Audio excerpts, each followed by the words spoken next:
Vince, bumalik na yung dating mukha ko. Vince, salamat. Vince, salamat.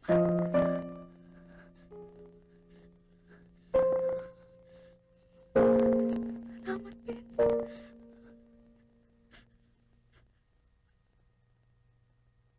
Pero hindi na yata natin siya makikita.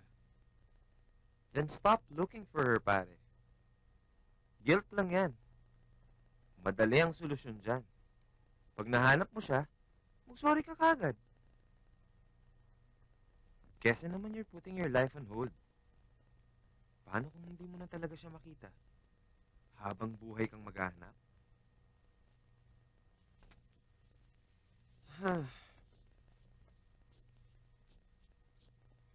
Go on with your life, pare. Maghanap ka na ng ipapalit mo kay Blanca. Marami namang iba dyan eh. Basta, wag lang si Angie ah.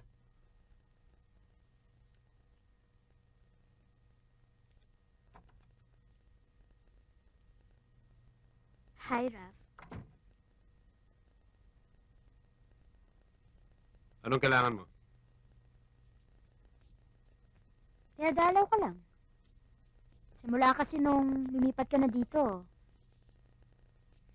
hindi mo na kami dinadalaw. Okay tong pad mo, ha? So, nasan si Blanca? Nakita mo na ba siya? Alam mo, ikaw lang naman kasi ang matyaga dun sa pangit na yun, eh. Huwag mo siyang insultuhin.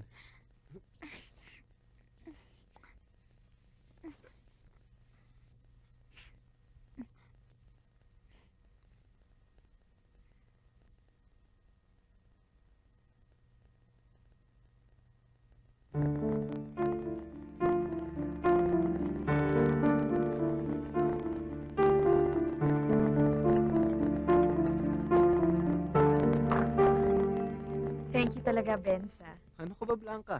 Hindi ka ba matatapos nakaka-thank you sa akin? Eh, ang bait-bait mo kasi sa akin eh. Pinapasaya mo ako. Ako dapat na magpasalamat sa'yo.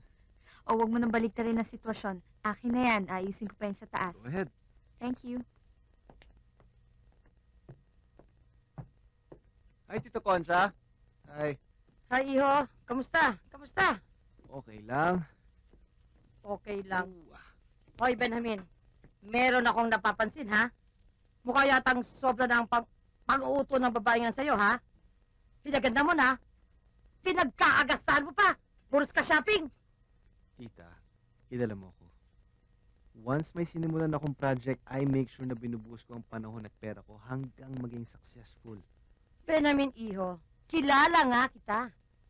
Kaya ako nagugulat dahil lahat ng project mo ay papasok ang pera nung araw. Eh, ngayon pools mo naman siya parang agos ng tubig, eh. Tutubo rin ako. Okay? Pag kinasal na kami. Ano? Nasisira ba ang ulo mo? Kailan ba naman ako naglabas ng pera ng walang kapalit? Ay, Raf, matagal pa yan? Sandali na lang to, Angie. Isang roll na lang. Di ibig sabihin, matagal pa yan? Nagugutom na ako, Raf. Sige na, tama na yan. Please? Alam ko na, ako na lang ang kukuha ng food natin. Pero pagbalik ko, dapat, tapos na yan, okay? Okay. Sige.